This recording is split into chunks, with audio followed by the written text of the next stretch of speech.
We are in the final stretch of 2024 now, with less than a month away until we've hit the mark of the new year to transition us into the halfway point of the 2020s. And whilst there are still at least a dozen highly anticipated films left to come out in just this final month of the year, I believe I have more than enough material and have had more than enough time to compile what I believe are the most slept on and underrated works of 2024. Maybe it's a bit premature to make this video now, but also everything coming out soon has enough of a following of anticipators to make them not really fit on this list all that well. Like, Nosferatu is obviously going to be very popular, and even films like Baby Girl and Queer have a lot of hype surrounding them. And so I think now is the perfect time to talk about these films specifically. This isn't a ranking of the best movies of the year per se, but they are all great works of contemporary art that I believe deserve more than they got throughout the year, whether it be for release limitations, being thrown onto streaming, and so on and so forth. I'm going to stick to the underrated label here very strictly, and so I'm going to avoid films with even the slightest bit of mainstream popularity. The purpose here is to shed light on films that you either may have missed or wouldn't have been able to access otherwise. So no, just because Furiosa and The Fall Guy flop does not mean they're going to be on this list, as they're still widely known and are easy to access anywhere. So with all that being said, I believe it's time for us to get into my list for the most underrated films of 2024, starting with my personal favorite foreign feature of the year, Ryusuke Hamaguchi's Evil Does Not Exist.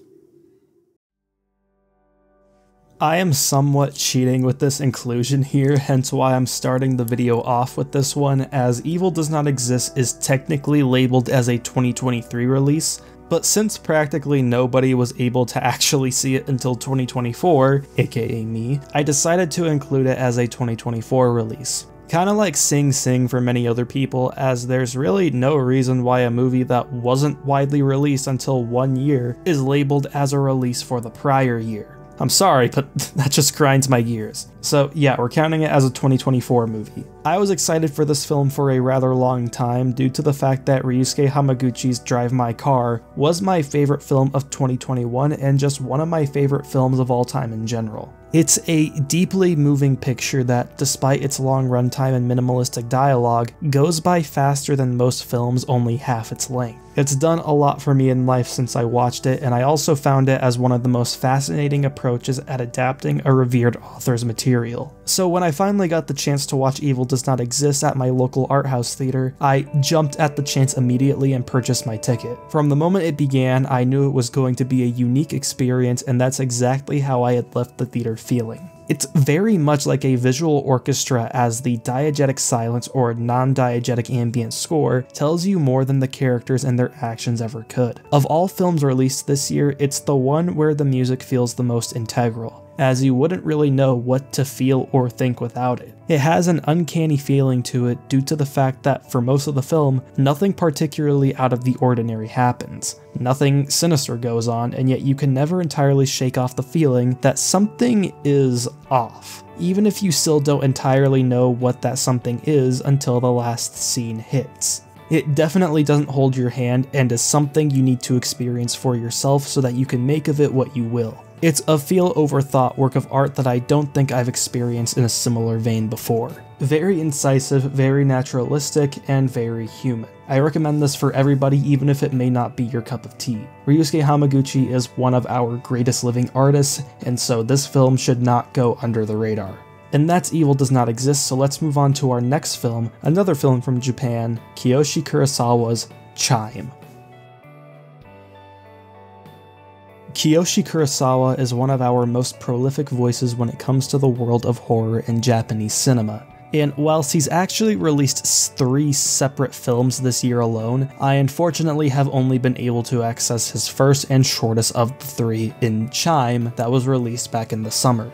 Chime is closely enough the shortest film on this list, as it clocks in at just about 45 minutes. That's right, this isn't even an hour long, but trust me when I tell you that the condensed runtime does absolutely no burdens and all the favors in this simple, eerie film that's built entirely on humanity's connection to the unknown and how the mundane nature of societal living can cause us to go mad with animalistic impulses through our mundane living, returning to our creatural roots in a sense. In a similar vein to Evil Does Not Exist, Chime never explicitly states what the root cause of the chaotic and gruesome events that occur are.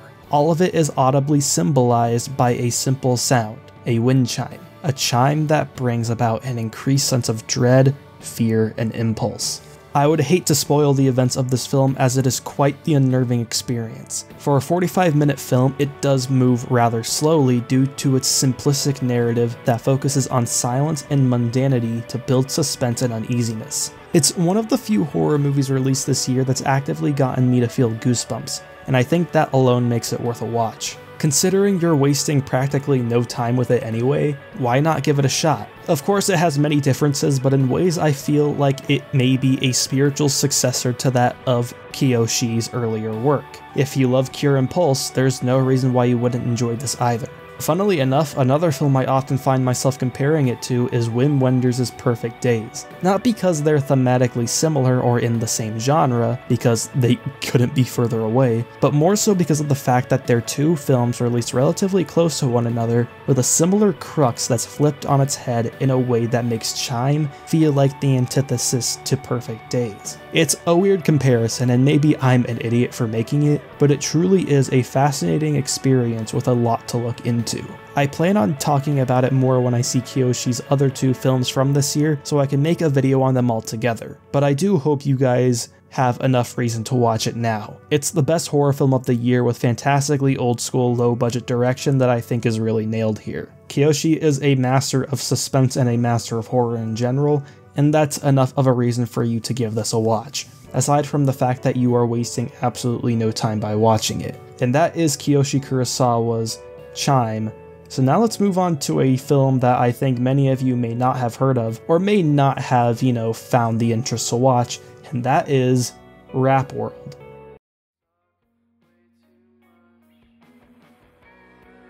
Rap World is another sub-hour film on this list and is a comedy camcord film directed by Danny Sharar and comedian Connor O'Malley. The film is also the easiest one to access on this list, as you can simply type it into YouTube and find it on Connor's YouTube channel along with the rest of his work. So once again, you already don't have any excuse to skip out on it. The film follows a group of friends in their mid to late 20s preparing to spend an all-nighter together making a rap album in their friend's home while their mom's out. But then they start to slack off and procrastinate and end up running off to do random shit instead. It's an incredibly simple comedic concept that's presented extremely well with the cheap early 2000s look the internet is so strangely nostalgic for, and the intentionally crappy and choppy editing techniques you'd see in your friend's first YouTube video they tried making when they were 12 to imitate Smosh. Now that I'm thinking about it, the stuff I'm saying would probably sound off-putting to people that want to watch, a movie, but trust me when I say this film is really good. It's absolutely hilarious, practically a stoner comedy, and while it's obviously a superficial statement that isn't focused entirely on a message, it's a wonderfully genuine presentation on friendship and how the best days of our lives are the ones we spend with those we love. It's nothing that's going to break the box, but it's still one of the most fun times you'll have, especially if you watch it with your friends or if you watch it high. And that's why I recommend Rap World for all of you.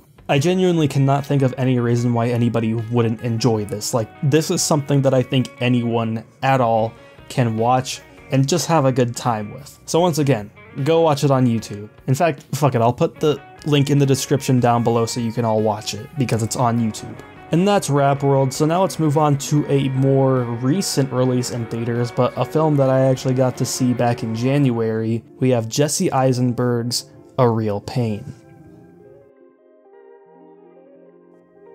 Jesse Eisenberg has returned to the director's chair for the second time in his career with the release of A Real Pain, a film that I had the pleasure of getting to see at the 2024 Sundance Film Festival, which the rest of the films on this list from this point on will share in common with one another. It follows Jesse and Kieran Culkin as Jewish cousins with a brotherly bond that reunite for a trip to Poland to go visit their now-deceased grandmother's home. While in Poland, they become part of this Holocaust remembrance tour group that they have their own ups and downs with when it comes to connecting with other people, both in completely opposite ways with one another, as Jesse's character is a lot more antisocial and wanting to try and get out there more, while Kieran's character is a lot more explosive, impulsive, and talkative. positive, with it coming to be more of a detriment than a strength of his. Whilst the leads aren't brothers, the film showcases brotherly bond on an intimate and personal level in a vulnerable way by showcasing the fear that someone you love might not be safe without you around, because you just don't know what they might do if you're not there for them. It's not necessarily treating this fear as a burden, but as a looming anxiety that you can't ever leave someone alone for so long, as they've shown that they still do need you, or someone else around them to keep them in check. Kieran Culkin gives what is probably my favorite performance of the entire year this year, with an addictive and messy vulnerability that you don't see from actors often.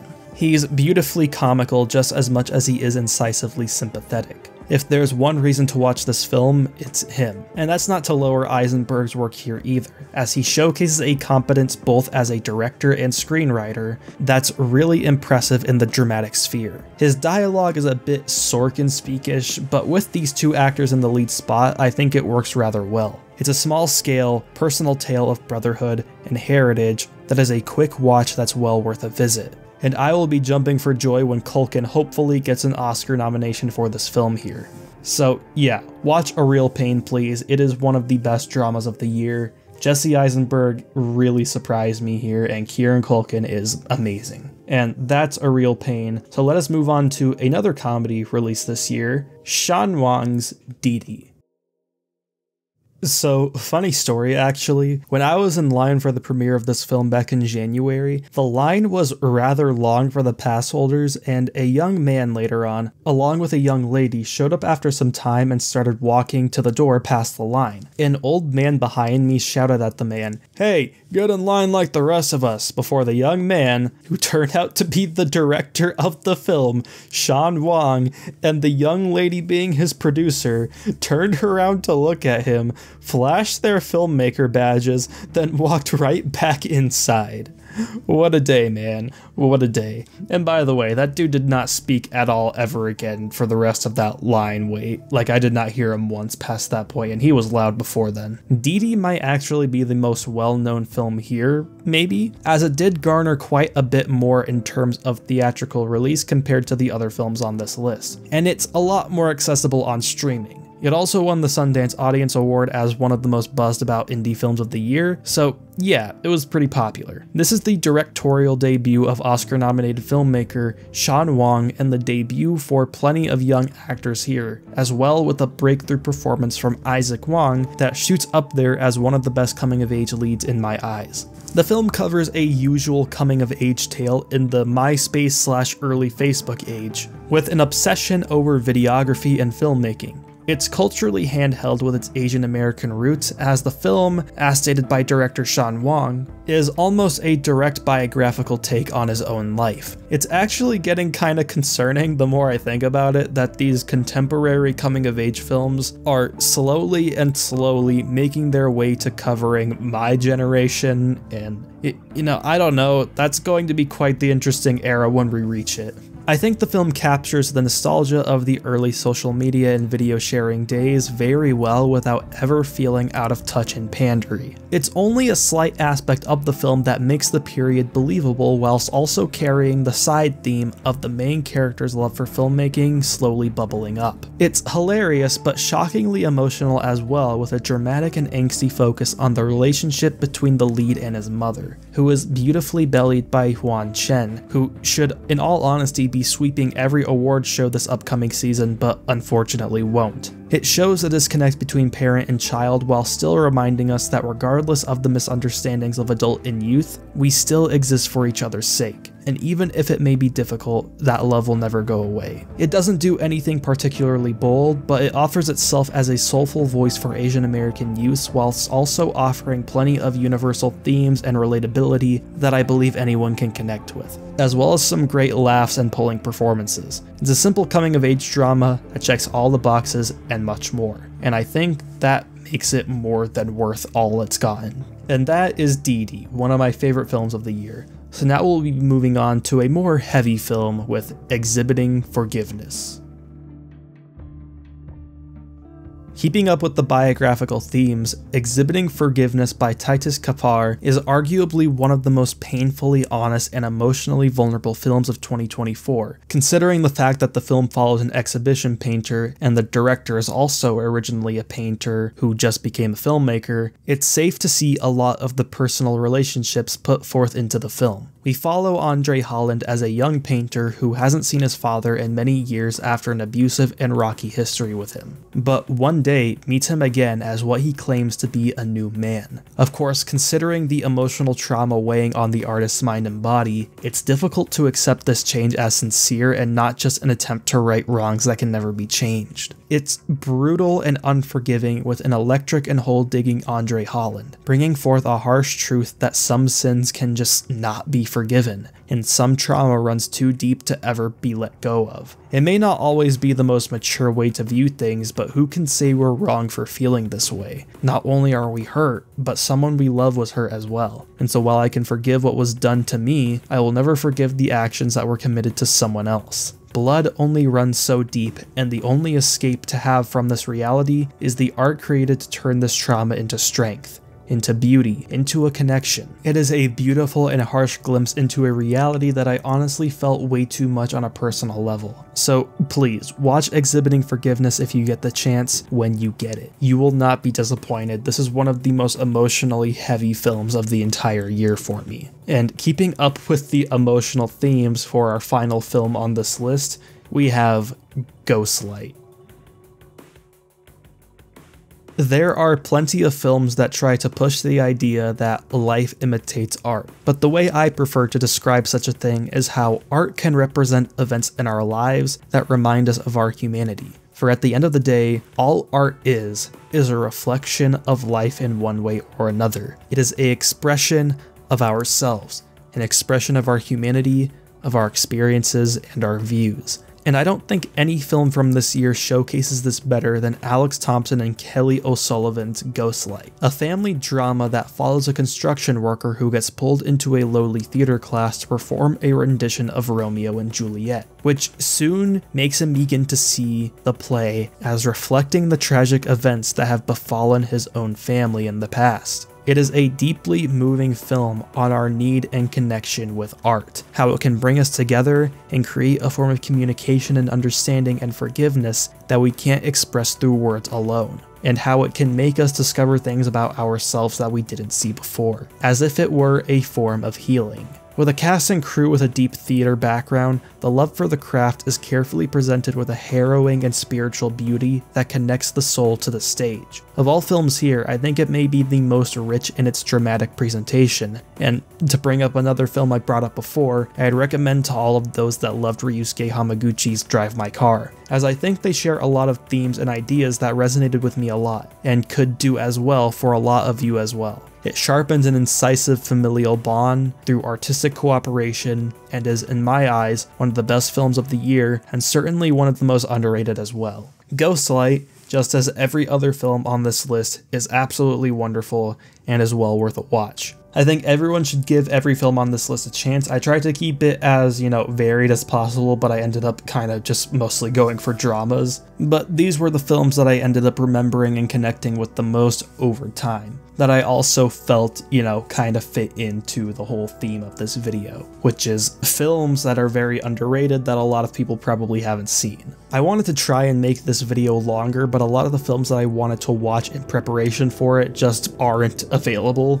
And so, maybe I'll make more videos later on about the films that I wanted to cover but didn't get a chance to in this video. If you'd like that, then, leave a like on this video and subscribe if you're new, because I plan to make more videos like this in the future. I love film and I love talking about it and would love to have more of an audience that enjoys talking about it as well. If you did enjoy the video, once again leave a like and comment down below your favorite movie of 2024 so far, or the film you think deserves more love than it got this year. As always, it's been lovely talking to you guys. I will see you all next time.